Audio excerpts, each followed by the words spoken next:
Nakuambia usitusumbue, tunajua kazi yetu na ukiendelea tutakublock. Na kweli ukiwapigia tena wanakublock ama wakutukane kisha wakublock. So hiyo ndio embassy yetu. Kevin Githinji ambaye aliishia korokoroni alipodinda kutia saini mkataba ambao hakuuelewa, ameeleza hali halisi ya Wakenya gerezani huko alikokutana na mumewe Mwanasha Omari ambaye kulingana naye anaozea gerezani humo. Pale nakaa na mtu anaitwa Sagafu na ana family, we got to know each other. No, amekaa pale for 8 months over nothing. Hana usaidizi wowote, kila akijaribu kupigia embassy hataki kumsaidia, hajapelekwa kotini, hajahukumiwa chochote. Kwa hiyo ninachoomba serikali mumsaidie tu mume wangu aje zake nyumbani. Maana mimi niko na mtoto wa miaka 3 sasa, sina usada wote kutoka Januari mpaka sasa hizi. Ninachoomba tu ni serikali mume wangu aje zake nyumbani. Kuna mzee wa 60 years yuko pale. For 60 years amekaa pale just because a receipt ambao akona receipt inafaa kupelekwa kwa court kudeclare kwamba huyu mtu hadaiwi. Ile receipt yuko nayo pale akiambia watu wa embassy, I have no one in Saudi, I came to work in Saudi, this is the receipt, just take this receipt to the court so that mimi nipelekwe nyumbani. Embassy wanamwambia hiyo sio kazi yao. So nani anafaa kutusaidia kule? Shirika la kutetea haki za binadamu Haki Afrika kwa upande wake lilitaka matakwa kadhaa kukubaliwa.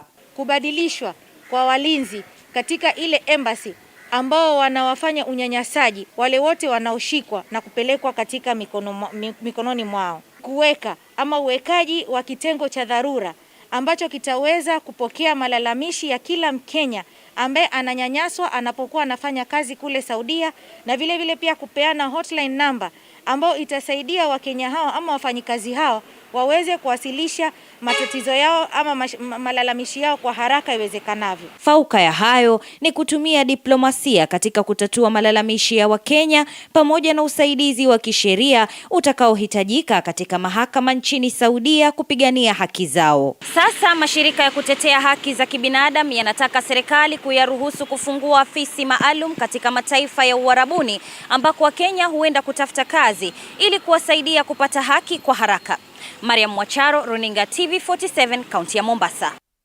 Mtazamaji, kwingineko ni kwamba ibada ya wafu ya watu 10 waliofariki dunia baada ya kubugia pombe yenye sumu katika kijiji cha Hodihodi huko Bahati, kaunti ya Nakuru imefanyika leo. Misa hiyo ya pamoja ilifanyika katika soko la Hodihodi ambapo baadaye miili 7 ilipumzishwa. Ibada hii ilihudhuriwa na umati mkubwa pamoja na viongozi kutoka kaunti ya Nakuru wakiongozwa na gavana Lee Kinyanjui. Viongozi hawa wamelaumu idara tofauti za serikali kwa kulegea kazini na kuruhusu pombe ya mauti kuendelea kuangamiza wakaaji. Tayari mshukiwa mkuu mwenye biashara hiyo ya pombe haramu ametiwa nguvuni, huku viongozi wakitaka wote waliohusika kuuza pombe hiyo kukamatwa na kufikishwa mahakamani. Those in parliament, in Senate and all the other places, tushikane tupigane na hii pombe. Kwa sababu wakati jamii yetu inakwisha, it does not matter who is the governor or who is the MP. We are all finished. These coffins could be for your son. It could be for your husband. And even to note, even a mother and an unborn child is part of what you are burying today. Kuna watu wameanguka katika kazi zao. Haiwezi kuwa tumefika hapa na bado saa hizi as we sit here hakuna watu wameshikwa. Na sisemi tu watu washikwe kushikwa tu for nothing. But nasema kuna wale wana kazi katika our areas ya kujua kwenye kazi kwenye pombe kama hizi zinaendelea, na inafaa wasiwe wamelala ile siku tumefika hapa mazishi ndio kila mtu sasa ameamuka. Watu wameharibu hapa si wengine wale walitolewa. Kuna wale wanakuja kuokota pesa na gari zao, na tunajua magari zao mpaka namba, na tunajua pikipiki ile wanatumia. Ni kweli ama ni uongo? Si ni kweli?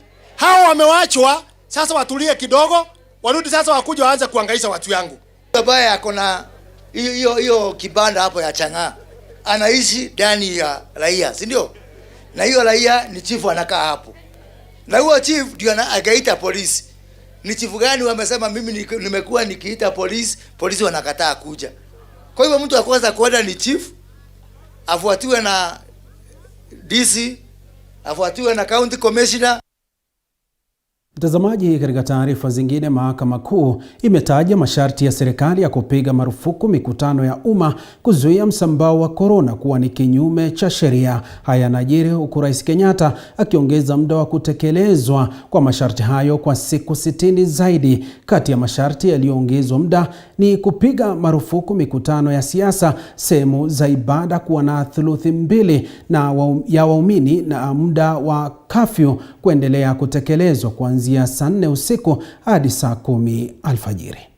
I, Uhuru Kenyatta, President of the Republic of Kenya and Commander-in-Chief of the Defense Forces, upon the advice of the National Security Council and in keeping with the recommendations of the National Emergency Response Committee on COVID-19, do hereby issue this revised statement of containment measures via this Public Order number 5 of 2021 on the coronavirus pandemic as follows. 1. That the hours of curfew in the territory of the Republic of Kenya shall continue to be observed from 10 p.m. to 4 a.m. for a further containment period of 60 days. Consequently, the differentiated curfew hours and specific restrictions for the previously identified COVID-19 hotspot zones of Kisumu, Siaya, Homa Bay, Migori, Busia, Kakamega, Vihiga, Bungoma, Kisii, Nyamira, Kericho, Bomet, and Trans Nzoia counties are lifted, and these counties will now observe the nationwide curfew prescriptions as specified herein. That all physical and in-person public gatherings and meetings, including political rallies and campaign meetings for impending by-elections, are hereby suspended with immediate effect for a period of 60 days. That all other social gatherings, including weddings, celebrations of marriage or traditional unions, ceremonies of rites of passage, funeral or cremation ceremonies, and or other similar events or ceremonies, shall strictly be attended by immediate family members, and at any rate adhere to the 100% attendance limit as prescribed. 4. That in addition to the prevailing guidelines on funeral and interment ceremonies, and to further enhance compliance with the guidelines thereto, officiators and proprietors of funeral homes are to strictly adhere to the prescribed 96 hours of confirmation of death and secure processing for burial within this period, failure to which appropriate action against management, staff, and premises shall be taken where exceptions are not justified. Na mtazamaji, tukiendelea kukufahamisha, Kenya imepokea zaidi ya chanjo 400,000 ya corona. Chanjo aina ya AstraZeneca ilipokelewa jana usiku katika uwanja wa ndege wa JKIA kutoka Marekani. Chanjo hiyo ni shehena ya pili ya zaidi ya chanjo 400,000 iliyokuwa imetolewa na serikali ya Marekani. Katika juhudi za kuhakikisha watu milioni 10 wamepokea chanjo kufikia Disemba mwaka huu, Kenya imepokea shehena ya pili kutoka Marekani yenye chanjo zaidi ya 400,000. Shehena hiyo iliwasili jana usiku katika uwanja wa ndege wa JKIA. Akipokea chanjo hiyo, mkurugenzi mkuu wa afya Daktari Patrick Amoth alitaja kuwa ndio mwanzo tu, mkoko unaalika maua, kwani shehena zaidi zitapokelewa katika siku zijazo. Amoth akidokeza kuwa chini ya wiki moja, Kenya itapokea chanjo milioni 1.7 aina ya Moderna. We also anticipate to get close to 393,000 doses of Johnson & Johnson single shot vaccine in the 3rd week of August, again 1 to 2 weeks from now. We anticipate to get another 1.7 million doses of Pfizer vaccine through the COVAX facility in the first week or second week of September. Chanjo hii iliwasili nchini wakati ambapo taifa linahitaji chanjo zaidi kutokana na kusambaa kwa virusi vya korona. Katika kaunti ya Narok, foleni ndefu za watu zilishuhudiwa katika hospitali ya rufaa ya kaunti hiyo, wakazi wakijitokeza kwa wingi kupokea chanjo hiyo. Katika kaunti ya Nyeri, hali ni mbaya zaidi, huku wanaofanya kazi ya kuuza majeneza wakisema idadi ya majeneza wanayouza kadhalika imeongezeka. Unakuta ile ufanyakazi wetu umekuwa ni mwingi kuliko vile tulikuwa tumezoea hapo kitambo. Kazi ni kama ilianza hapo katikati ya mwezi wa 7, ndipo sasa maneno ilianza sasa kuwa imebadilika. Vile tulikuwa tunaona wageni wakitutembelea wakununua majeneza, maybe unakuta kwa wiki moja hii uwanja ilikuwa inatembelewa na watu kama 100. Sasa unakuta sasa imezidi kuliko ile 100. Sasa unakuta kila siku hii uwanja inatembelewa na watu kutoka 1,000 hadi 1,500 hivi. Kufikia sasa, takriban watu milioni 2.1 wamechanjwa kwa dozi ya kwanza, huku wengine 1,750 wakiwa wamepokea dozi zote mbili. Hii ikiashiria 2.8% ya wananchi waliochanjwa. I want to demystify the belief that there's vaccine hesitancy. You cannot equate lack of vaccines in the market to vaccine hesitancy. You saw even the campaigns that have been mounted in the recent past by, for example, Nairobi Metropolitan Services, when we made a call for people to come out for vaccination, and the numbers were quite impressive. We believe that the consignment that we have received today will quickly be put into use, and as more vaccines become available, we shall be able to reach more people. Takwimu za Wizara ya Afya leo zikionyesha kuwa watu wengine 1,506 wameambukizwa virusi vya korona.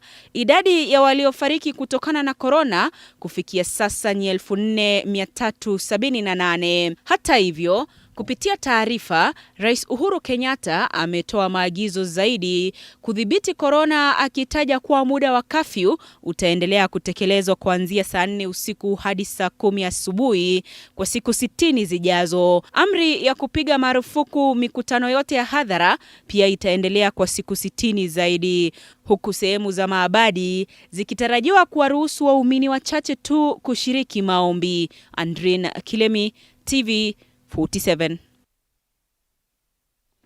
Shukran sana Andrin Kilemi kwa taarifa hiyo, taarifa ambayo inatupeleka kwenye mapumziko mafupi. Lakini kabla nifanye hivyo, nisome jumbe zako haraka upesi. Anasema anaitwa Eunice Adhiamba, anasema locked. Enos Omondi anasema tuko ndani ya TV47 News jioni. Anaitwa Dennis Kibiwot Kilela, anasema watching from Nakuru. Amos Wamuoka vile vile anasema locked from Jubaland. Hongera TV47, ziko nyingi. Tukimbia madukani, tukirejea tunarejea kukufahamisha zaidi. Ganda nasi.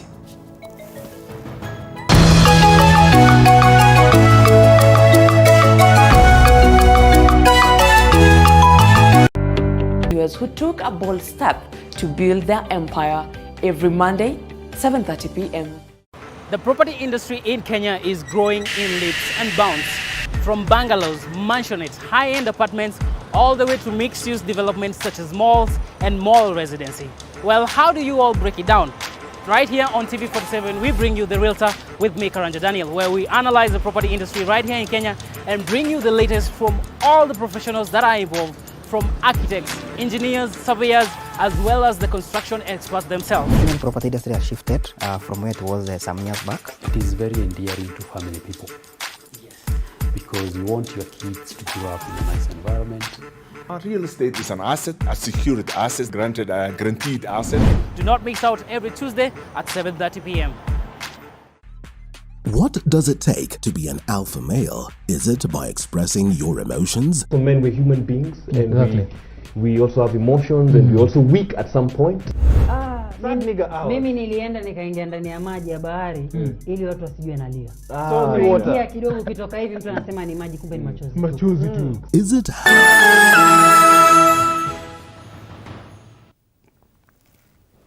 Nam, karibu tena mtazamaji, tuzidi kukutaarifu. Waziri wa Elimu Profesa George Magoha ametoa changamoto kwa wakufunzi katika taasisi za mafunzo ya ufundi kutumia vifaa kikamilifu, kutoa ujuzi kwa vijana, kuwawezesha kujiajiri, kubuni nafasi za ajira na kuchangia katika uchumi wa taifa. Akizungumza katika taasisi ya teknolojia ya kitaifa ya KISI baada ya kuzindua mkutano wa siku 3 wa uzinduzi wa taasisi hiyo wenye mada kuanzisha msingi wa umoja na maendeleo endelevu, Magoha aliwasifu wanafunzi waliokalia mtihani wa KCSE mwaka jana na waliohitimu wa vyuo vikuu ambao walichagua taasisi za ufundi kupata ujuzi.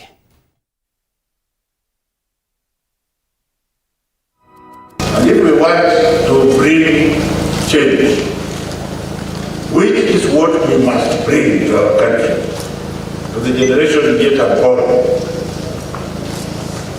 then we must do things differently.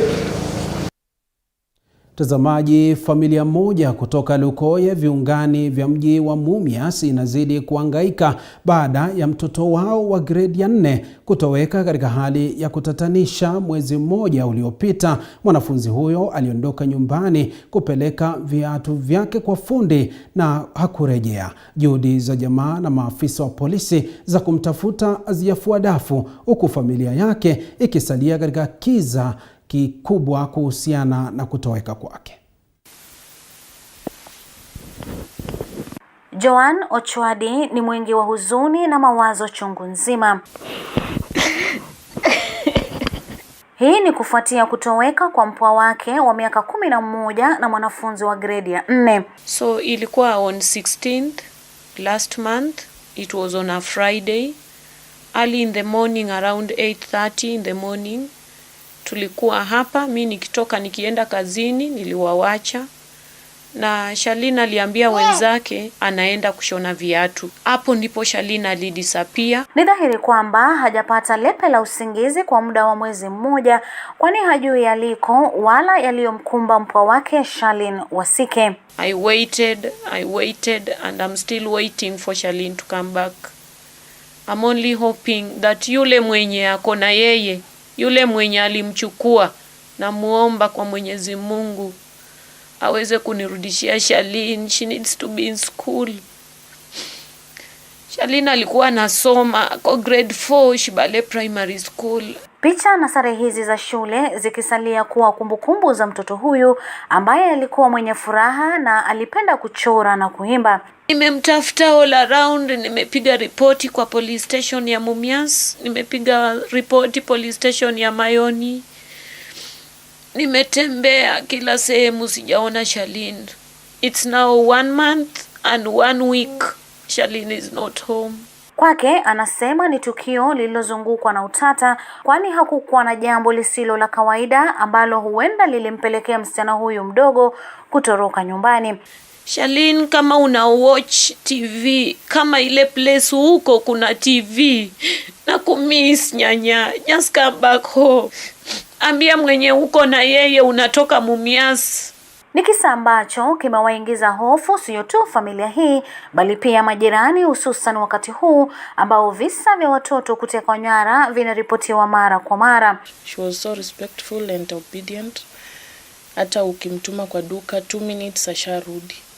So ile ya kutoka na kwenda hivyo kabisa ndio ingali inatushangaza, mbona alienda. Kuna so many cases za watoto kupotea.